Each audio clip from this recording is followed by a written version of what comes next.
Today we're going to have a quick look at the G-Shock GLX-150. This watch is the Wolverine edition. I think it was limited. I've seen some reference on the web about it being less of this colorway than others, and they tend to, you see them on the second-hand market, go for a bit more than the standard colorways of the 150.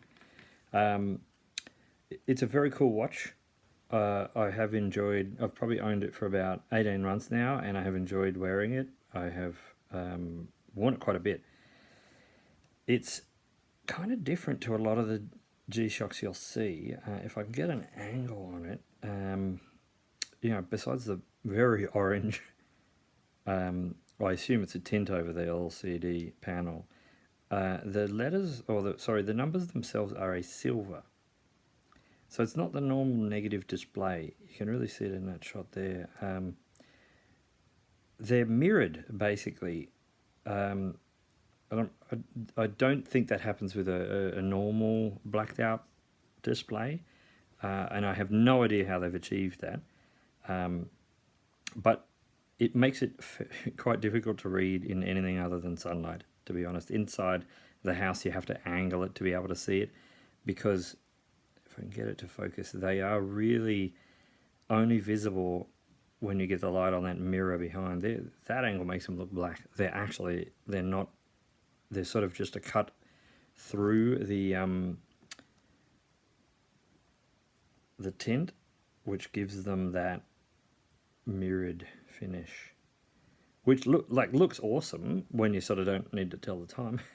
But yeah, out in the sunlight, no problem at all.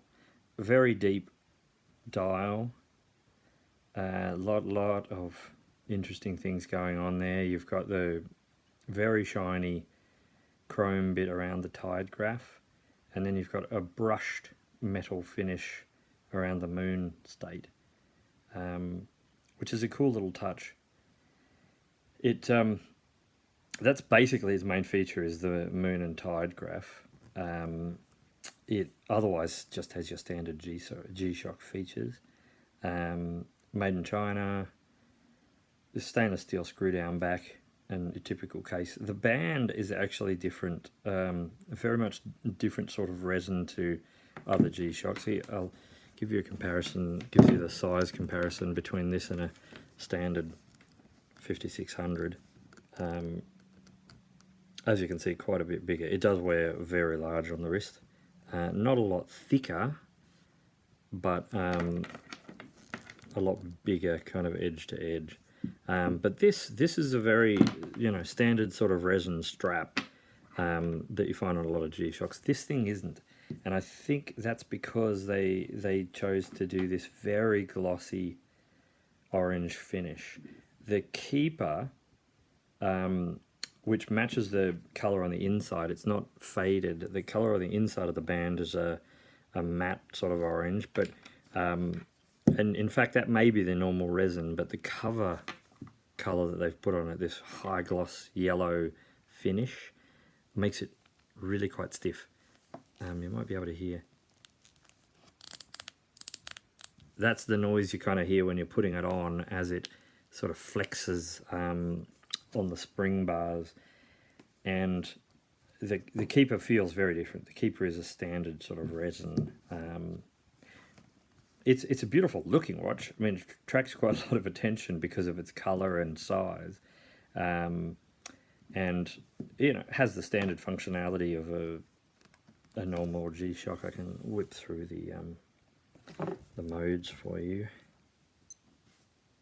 You've got your tide graph, and that calculates. So that is, you know, standard. It sets on the 6. You can then go through the time, and you can advance the days as well to see when your high tide is going to be. Incredible backlight on it, by the way. I'd forgotten to mention that. Really bright, looks absolutely awesome. Dual LED backlight, and it really lights up the whole face with that cool orange as well. I have no idea why they call it the Wolverine edition. World time, there's London. Day date, of course, displayed. Stopwatch, your standard G-Shock timer, countdown timer, alarms. You have 2 alarms plus your snooze and your signal, and back to your home time. Anyway, that's just a quick look at the Wolverine Edition GLX-150.